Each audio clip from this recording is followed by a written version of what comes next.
Salve família, como é que vocês estão? Tranquilidade? Paulo aqui falando também para mais um vídeo e hoje eu queria trazer para vocês aqui uma discussão que eu estou utilizando aqui, uma estratégia, né, para discutir aqui que eu estou utilizando, que é uma estratégia que é interessante vocês estarem utilizando se vocês querem entregar uma construção de um produto mais rápido possível e vocês estão fazendo diretamente no código, né? Vocês não estão usando Lovable nem nada, estão realmente fazendo um MVP ali para entregar o mais rápido possível, mas que seja legal de fazer o mais rápido possível. Então, o que consiste essa estratégia? Aqui, se você está vendo, né, não sei se você já viu essa visualização em algum momento, que é quando você tem dois repositórios na mesma pasta, tá?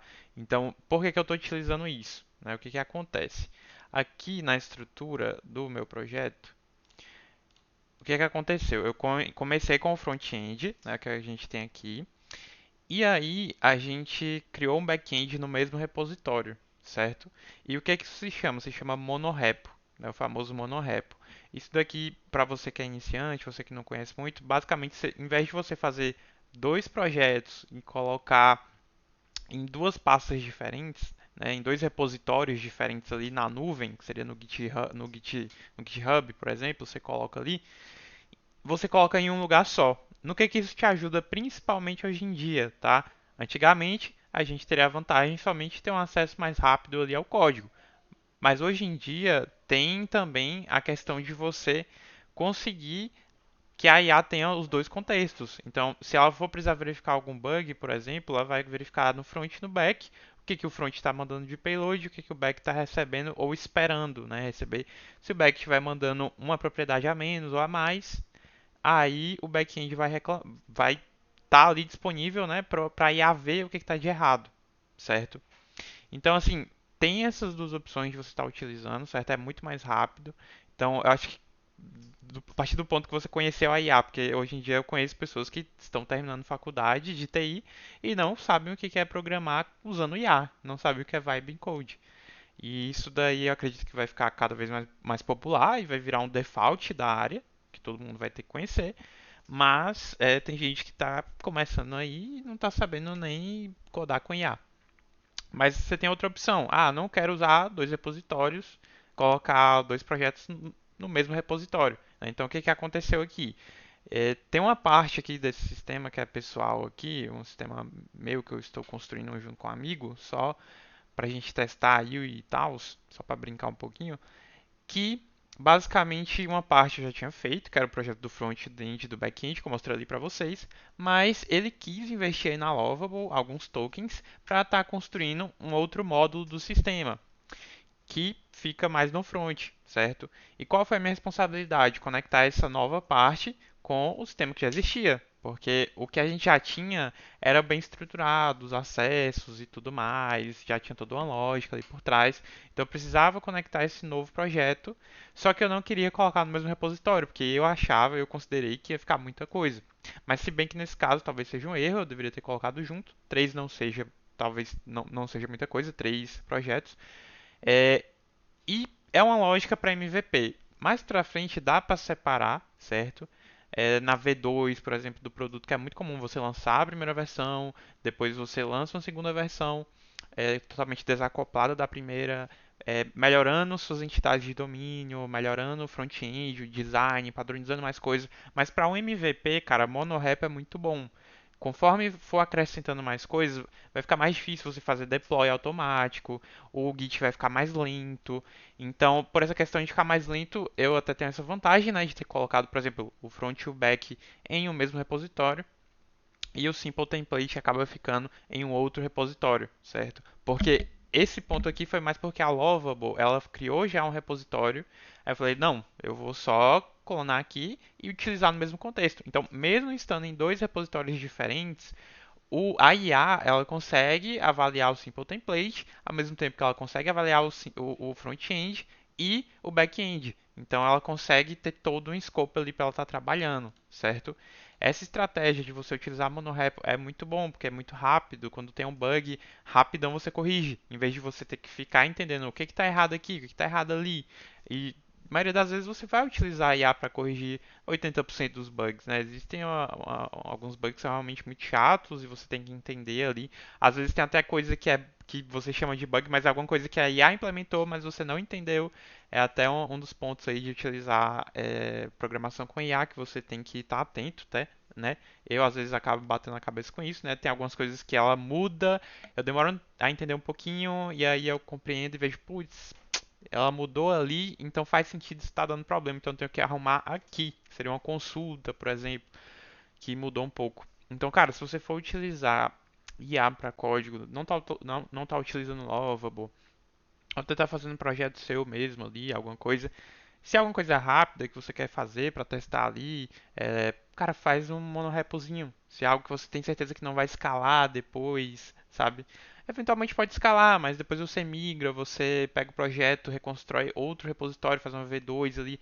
Mas, cara, para validar a ideia, para corrigir bug, implementar novas funcionalidades, às vezes você implementou alguma coisa na Lovable ali, quer sincronizar. Assim, o mais correto aqui seria eu escolher qual dos dois front-ends, tá? Não é muito interessante. Eu não sei se é uma estratégia bem definida, nunca pesquisei sobre isso, usar dois fronts, mas na verdade eu já tive a experiência de uma empresa que foi comprada pelo BTG, que foi a Pris que eu trabalhei, que eles utilizavam redirecionamento, né? Angular, ali nas páginas mais recentes, e o webforms nas páginas mais antigas, que é o ASPX. Né? É bem complicadinho trabalhar com esse trem, inclusive. Eu acho que já foi descontinuado, inclusive, se não foi, só tem sistema legado, isso aí ninguém usa mais, sabe? Ninguém está implementando mais exclusivamente com isso. Geralmente, se não for optar por algum dos mais famosos, geralmente a galera coloca DevExpress, tem outro que é o Blazor também. Mas Angular, Vue e React segue sendo os melhores, né? Isso aí não tem como discutir. Onde tem mais vaga, mais dinheiro, mais empresas utilizando aí pelo poder da tecnologia mesmo de cada um desses três. Mas é isso, sabe? Se você está construindo algo do zero, quer ser rápido, é um MVP, você não está fazendo nada pela Lovable, quer fazer pelo código mesmo. Às vezes você tem uma funcionalidade que é extremamente difícil, você queria terceirizar para a Lovable, e aí você fica batendo a cabeça, putz, mas para eu conectar o back-end depois, eu vou ter que ficar é, batendo a cabeça de como é que eu vou conectar, né? E assim, minha recomendação é sempre você implementar onde você já está, né? Então, hoje a gente tem IAs muito poderosas aqui, que são até melhores que a Lovable, inclusive, você está codando aqui diretamente. Mas aí, cara, se você precisa implementar rápido e depois integrar aqui, utilize essa estratégia, né, de ter um front que redireciona para o outro, né? Se for uma funcionalidade completamente desacoplada, né? Se forem regras que ficam muito juntas, não é interessante. Aqui é o meu caso, né? O Simple Template basicamente é um tipo de site bem mais avançado do que o que a gente tinha no front, no projeto front-end, mas que seria outro tipo, né? E é um pouco mais caro, digamos assim, o que tem no Simple Template. Então, seria uma parte meio premium, completamente desacoplado do front-end, mas que utiliza o mesmo back-end, só que com novas entidades de domínio, novos nomes de entidade, totalmente desacoplados ao que eu tenho no front-end. Por isso que aqui faz sentido, apesar de não ser uma abordagem legal, eventualmente eu deveria migrar o front-end para o Simple Template, certo? Ou ao contrário, mas é isso, tá? Então, utiliza a estratégia aí de monorepo para estar criando o seu sisteminha aí, seja que você está treinando. Mas, cara, às vezes você não quer ficar batendo toda a cabeça com bug. E você ter o back-end e o front-end no mesmo local vai te ajudar muito. Às vezes você quer fazer um outro serviço. Sempre focar em criar totalmente desacoplado, certo? Porque se você precisar migrar, você migra.